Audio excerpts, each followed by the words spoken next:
Nós estamos onde a notícia acontece. Notícias Agrícolas, Sr. Matheus Pereira, diretor da Pátria Agronegócio da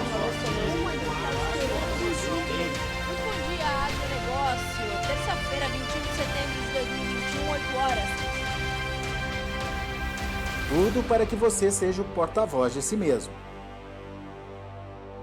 E você tem um tesouro aqui que está escondido, que estão só esperando para ser descoberto. A cada ano que passa, a gente percebe que está mudando o perfil do consumidor, mas é uma demanda crescente. Cada vez mais as pessoas querem ir para uma cafeteria e tomar um café diferente. Essa experiência de avaliar os cafés do programa de cafés especiais do Agronômico, do Instituto Agronômico de Campinas, é sempre uma surpresa. Eu percebo um nível de complexibilidade muito alto. Além de ser amostras únicas e totalmente exclusivas, né? São cafés com nível de complexibilidade únicos. Essa pesquisa que vem sendo conduzida vai ser, na verdade, uma quebra de paradigma, porque a gente está propondo um novo tipo de café para a cafeicultura brasileira.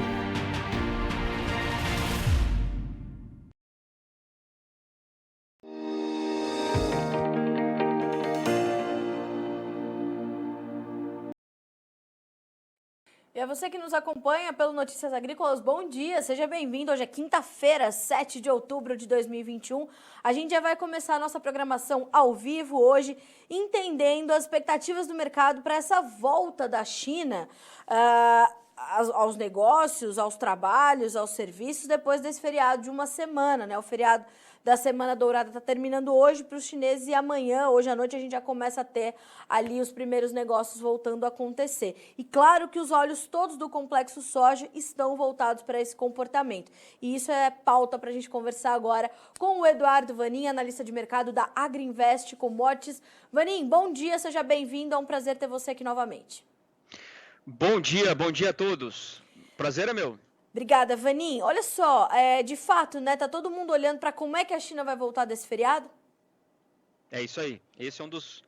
Na falta de drivers para o mercado, nós vimos aí os preços ficarem muito ligados ao mercado macro, que é muito importante também. E agora, com a volta da China, quem sabe, o mercado volta um pouco mais aos olhos dos fundamentos da própria soja. Vanin, qual é a sua expectativa, qual a expectativa da Agriinvest diante de tudo que a gente está acompanhando? Essa questão da crise energética na China muda a perspectiva ou mudou a perspectiva desde que eles entraram no feriado, embora a gente já soubesse dessa condição? Bom, nas nossas estimativas, nós reduzimos um pouco o esmagamento para esse momento agora. Outubro, novembro, dezembro, por conta dessa questão até do próprios esses dois feriados nesse mês de outubro, dá uma certa queda no esmagamento, mas principalmente por conta aí da questão aí da falta de energia, blackouts e tudo mais. Então, nesse ponto, nós reduzimos um pouco o esmagamento, a estimativa de esmagamento para a China nesse período outubro, novembro, dezembro. Isso vem atrelado só a essa questão energética ou a outros componentes que ajudam a motivar essa expectativa de um esmagamento menor? Bom, o esmagamento já não vinha muito bem, fruto da margem negativa, melhorou um pouco agora, mas nós também temos vendas de farelo na China muito devagar, aí aceleraram bastante lá no mês de agosto, mas ainda como nós vemos que hoje é muito mais um impacto psicológico do lado do Covid, a expectativa de possível falta de produto e as indústrias de rações comprando um pouco mais de farelo. Aí as vendas de farelo cresceram muito em agosto, mais de 5 milhões e 500 mil toneladas, foi o mês mais forte de vendas de farelo dentro da China, ganhando então do mês lá de janeiro, início do ano. Mas agora em setembro caiu muito, fechou o mês em 2 milhões e 300 mil toneladas, quer dizer, menos da metade do que foi o mês de agosto. E agora outubro, pelo que a gente está vendo, está devagar também. Isso tudo acaba somando para essa questão da redução do esmagamento. Margem melhorou, mas continuou oscilante. Claro, a questão da falta de soja provocada aí pela questão da questão do Golfo, o furacão Aida e o apagão logístico americano, e agora essa questão da falta de energia elétrica. Tiveram que comprar mais caro aqui também, né, Vanin? Compraram, Comprando mas mais caro. Eu lembro das suas palavras, compraram a contragosto porque a gente estava muito mais caro do que os americanos naquele momento. Muito mais caro, exatamente. E inclusive o Brasil caiu dos níveis, aqueles níveis já está caindo pressionado pelos Estados Unidos. Vanin, essa questão do esmagamento menor na China, ela também, consequentemente, promove uma oferta menor de óleo de soja, certo? É isso aí, esse é o impacto nesse momento. Na verdade, os dois produtos estão faltando na China. Eu sempre falo o seguinte, os bases não mentem. O que é o bases? É a diferença entre o preço local para um determinado produto, no caso farelo, ou mesmo óleo, em relação às bolsas, no caso, bolsas lá na China. E esses bases, eles estão muito positivos, tanto farelo quanto óleo. Esse é um claro indicador de que está faltando. Quando ele fica negativo, está sobrando. Positivo, está faltando. E agora está muito positivo. E isso mostra, tanto o farelo quanto o óleo, que está faltando os derivados, há uma falta de derivados na China nesse momento, no spot. Agora, Vanin, em contrapartida, a demanda interna, ela busca realmente por esses derivados agora, ou ela também está um pouco mais contida? Essa questão da crise energética poderia ele comprometer alguns cenários, como, por exemplo, serviços, e isso impactar nessa demanda por derivados de soja e, consequentemente, alimentos finais? Como é que fica essa questão dessa demanda por derivados de soja na China nesse momento? Olha, o que a gente tem que separar nesse momento é o seguinte, quem que está sendo afetado pela falta de energia? São as indústrias. O cidadão normal, ou seja, os domicílios, ou mesmo a vida cotidiana do chinês, não está sendo impactada ainda. Tá. Sendo assim, o consumo não deve cair, não. A não ser que também comece não só fique na indústria, mas eu não acredito nisso, e comece a passar também para a vida das pessoas. E aí, nesse ponto, o consumo continua o mesmo. E o consumo de óleos continua crescendo. Natural, aí, o crescimento vai de acordo com o crescimento da China. Crescimento da renda, essa coisa toda. Nesse ponto, está faltando óleo de soja. O óleo de soja continua subindo na China. E, tem um outro problema também, que é a falta de canola. Canadá, maior exportador para a China, maior produtor mundial de canola. Tem uma quebra aí de quase 50% nessa temporada. E aí a China não tem essa opção de comprar canola, esmagar, tudo mais. Esse é um outro ponto que aumenta a necessidade de importação de ou óleo de palma, que vem crescendo bastante, ou mesmo óleo de soja. E aí a gente já abre essa análise para o mercado de óleos vegetais, que essa semana também tem se destacado, né? Teve uma ajudinha ali das altas do petróleo que foram registradas mais no início da semana, mas fundamentalmente falando, a gente está falando ainda de um quadro bastante positivo para os óleos vegetais, Vanin? Sim.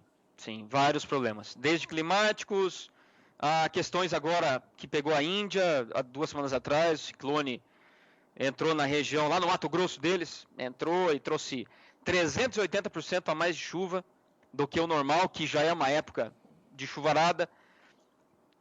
E aí isso vai trazer algum estrago. Aí pegou soja, pegou algodão, vocês devem estar acompanhando o algodão nas suas máximas de mais de 10 anos. Sim. O algodão agora não está subindo, mas ontem bateu o limite de alta, depois voltou um pouquinho.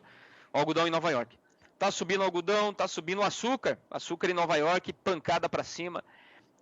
E os óleos vegetais. Quer dizer, tempestade perfeita para os óleos. Pegou a Índia, que é o maior importador de óleos vegetais, deve ter alguma quebra na sua produção de soja, de amendoim e também de canola, rapeseed, e aí vai ter que importar mais. E já está importando mais. Temos esse problema da Índia, temos a China esmagando menos e vai precisar importar mais, temos a canola no Canadá com quebra, temos a canola na Europa com quebra, temos uma Argentina que está esmagando menos e a tendência é reduzir daqui para frente. Enfim, não tem nada de ruim. E aí o petróleo subindo. E com cara de que pode ir para os $90. Quer dizer, também é mais um fator de impulsão para o óleo. A gente está falando de estoques de óleos de todas as origens aí bastante apertados, Vanin? Sim. Tudo começou lá atrás com o girassol. Produzido no leste europeu, Rússia, Ucrânia, Romênia, aquela região. Tá. E lá em 2020, e aí quebrou pela metade e aí, ali começou toda uma história. Aí vem o Covid impossibilita que, por exemplo, a Malásia abra suas fronteiras para a colheita. Ela depende da mão de obra de imigrantes na região ali. E aí complicou tudo. E aí então temos uma produção menor de óleo de palma, temos essa produção menor de óleo de girassol e todas essas questões da canola, agora da Índia e da China. E temos os programas de biodiesel que são maiores também. E esses, era também nesse ponto que eu queria chegar, esses programas de biodiesel, também quando conversamos da última vez, a gente trazia algumas incertezas para esses programas, principalmente lá nos Estados Unidos. Elas continuam, Vaninho, ou algumas coisas já foram definidas ou pelo menos pré-definidas para dar uma direção melhor para esse mercado? Olha, tá assim, do lado da EPA, que é a Agência Ambiental Americana, está definido. Vamos ter... Recomendou-se corte. Sim. 2020, 21, 22. Agora está na mão do presida. Está na mão do Biden. E aí o Biden, por enquanto, está enrolando. Mas ele tem um motivo para estar enrolando nesse momento. Tem que aprovar agora. A cabeça dele está voltada aí com o teto do endividamento. E tem outras questões também internas. É claro que ele tem que garantir. Mas o ano que vem a gente vai ter aí a questão da Câmara dos Deputados, a cada 2 anos, o Senado também é americano, e, claro, ele não pode perder o meio oeste, que foi o que fez diferença para ele. Claro. Nesse ponto, muita coisa em jogo do lado político. Claro que do lado das refinarias não vale a pena, de jeito nenhum, estar colocando o biodiesel no diesel, mesmo com incentivo de $1 por galão. Porque está encarecendo, o óleo de soja está extremamente caro. Nesse ponto, baita ponto de interrogação. Agora, a única certeza é que o diesel renovável, que daí é outro produto, não está sob mandatório. Esse vai continuar crescendo em termos de consumo, mesmo porque a onda verde que a gente está vendo aí ao redor do globo, mesmo com essa crise energética, falta de gás, de carvão, etc. e tal, os líderes, as cabeças pensantes e quem defende o carbono zero não está voltando para trás, quer dizer, Sim. só tá argumentando a favor. Então, não acredito também que isso venha, no médio prazo, reduzir. E nessa semana a gente viu, inclusive, algumas associações, entidades de classe aqui no Brasil irem defender o biodiesel lá no Senado, lá em Brasília, né, Vaninho? Como é que essas indústrias brasileiras estão aí observando todo esse cenário e essa disparada dos preços do óleo? Olha, é muito complicado. Hoje o óleo de soja no Brasil está extremamente caro também, isso encareceria mais o diesel. E a gente vê que a Petrobras tem repassado todas as altas, mesmo sendo contra, vamos dizer assim, a popularidade do governo. Quer dizer, há uma independência nesse movimento, que é bom para o mercado, mas é ruim para a inflação. Eu imagino que no que estiver ao alcance do governo de impedir uma pressão inflacionária maior, o governo vai fazer. Eu não acredito, nesse momento, no B13, que a gente vai voltar para o B13. Certo. Vaninho, quando a gente olha para todo esse quadro e para uma safra americana que, pelo que eu estou entendendo, está acontecendo dentro da normalidade ou dentro do esperado. Vamos começar a safra 21, ou começamos a safra 21-22 dos Estados Unidos com estoques maiores do que era previsto, de acordo com o que o USDA trouxe lá no dia 30. E o plantio aqui no Brasil, também com algumas ressalvas, mas com uma largada melhor do que a do ano passado. Olhando para isso, a gente tem a gente consegue definir uma tendência clara agora para o mercado, acompanhado de todo esse cenário macroeconômico e do mercado de derivados, ou não? A gente está justamente redefinindo um cenário para o mercado da soja, está restabelecendo a oferta, ou começando a restabelecer. Que momento é esse para essa transição? Ou a gente está num momento de transição? Bom, o ponto é o seguinte. Claro, você tem a safra americana, tem já um estoque inicial maior, isso foi um balde de água fria no mercado. De lá para cá a gente tem uma queda aí pelo menos de 50 centavos por bushel lá em Chicago. Esse aumento não previsto já é um estoque inicial maior, e agora, pelos relatos de produtores, e nós já temos aí pelo menos não, os Estados Unidos já passou de 1/3 colhido, vai ficar muito mais fácil realmente ver a realidade da produtividade. Salvo uma queda muito grande na produtividade no terço final, ou da metade para frente, a tendência hoje é que o USDA na semana que vem, terça-feira, venha a elevar a produtividade da soja. Certo. E é isso que já está esperado. Agora, a grande questão é que o USDA tendo um estoque inicial maior, que a gente já conhece, como você falou, no dia 30, foi divulgado, e uma produtividade potencialmente maior, o que o USDA o que ele pensa sobre a demanda?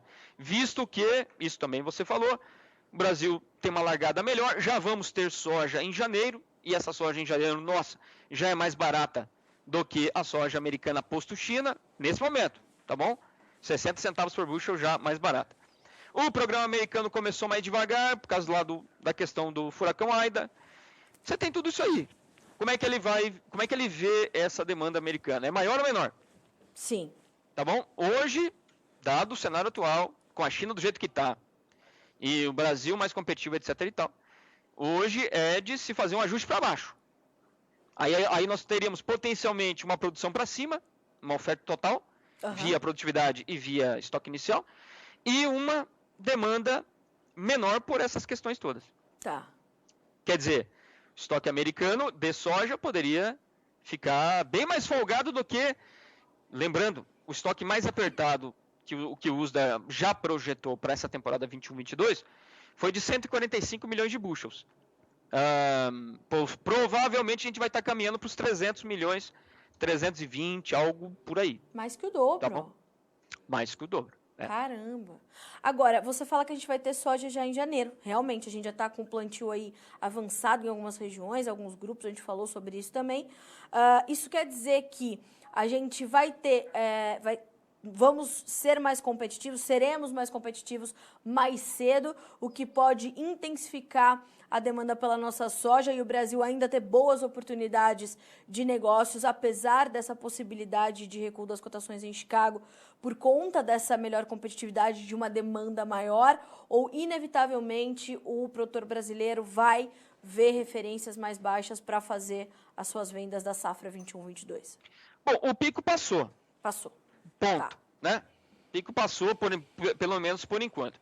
Salvo um laninha, que está previsto, tudo mais, só que uma boa notícia é que a medição da temperatura das águas ali no Pacífico estabilizou no mês de agosto. Não tivemos mais uma queda.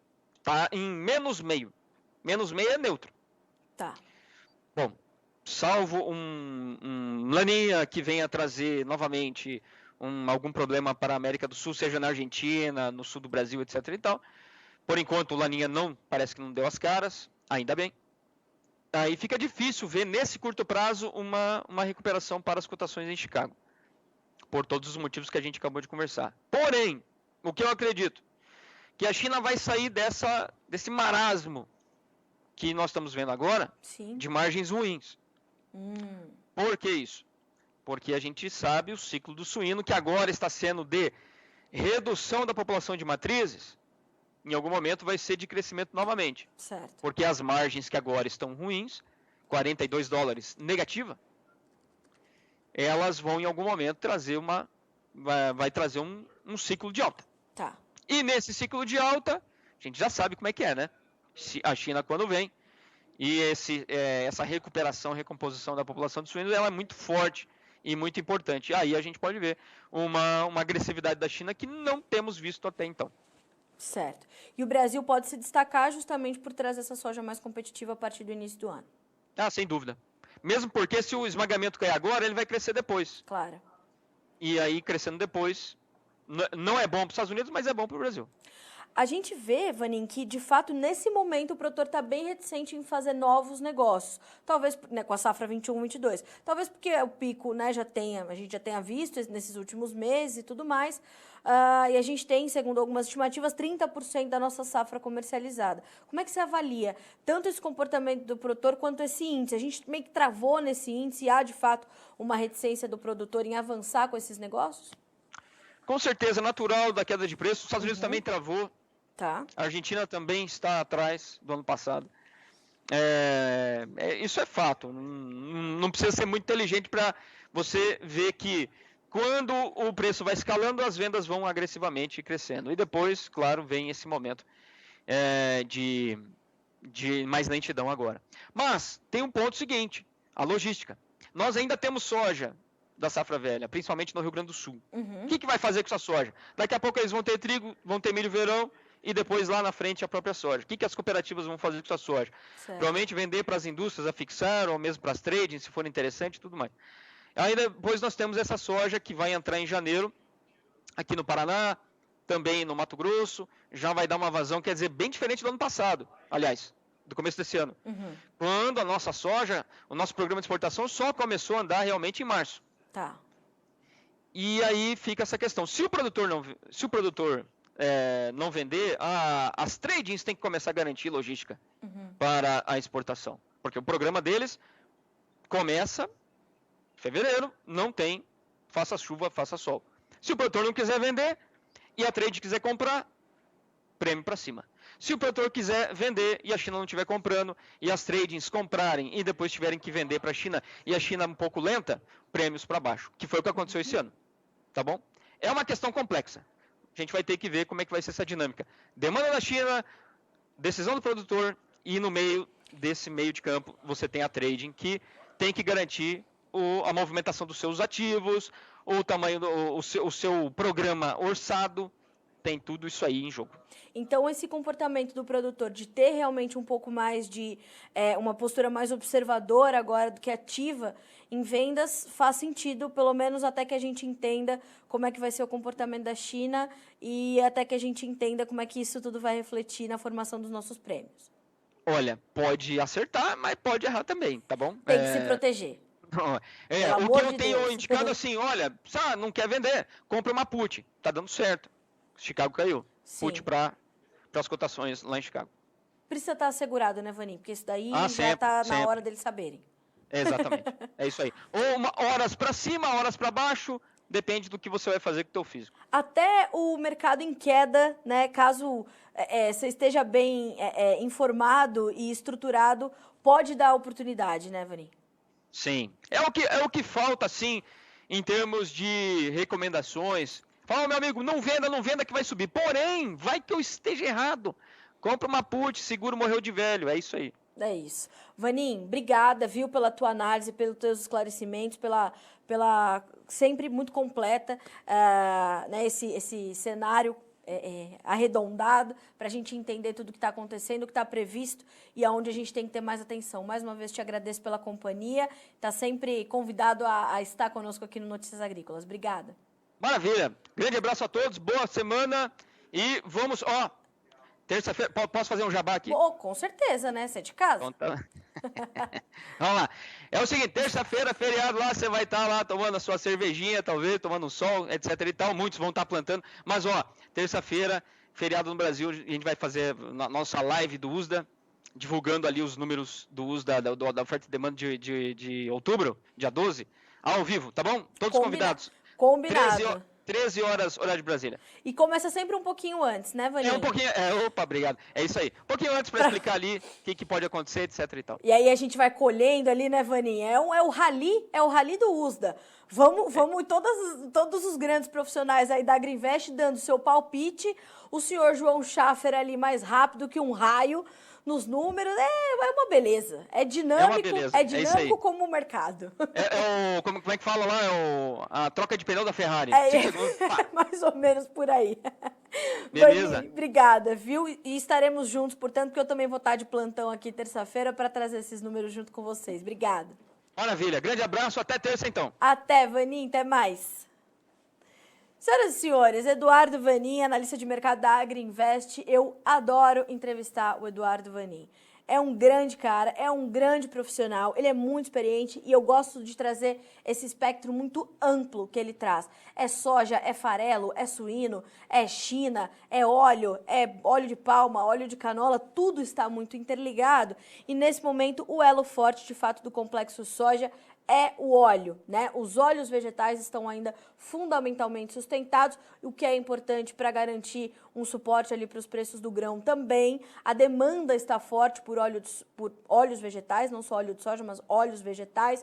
A gente tem todo o mercado de energias, a crise energética na China, que também está preocupando, está no foco dos mercados e tudo isso está muito junto. E isso vai refletir diretamente na formação do teu preço, na formação da tua estratégia. O importante é você estar protegido e assegurado. A gente fica por aqui com esse boletim, segue a nossa programação. Já já o Guilherme Dorigatti assume a bancada para fazer o Realidades da Safra e nós dois estaremos juntos aqui às 11 horas para fazer uma live para comemorar o Dia Mundial do Algodão neste 7 de outubro. A gente se vê já já. Participe das nossas mídias sociais, no Facebook, Notícias Agrícolas, no Instagram, @Notícias Agrícolas e em nosso Twitter, @Noteagri. E para assistir todos os vídeos, se inscreva no YouTube, na Twitch, no Notícias Agrícolas Oficial.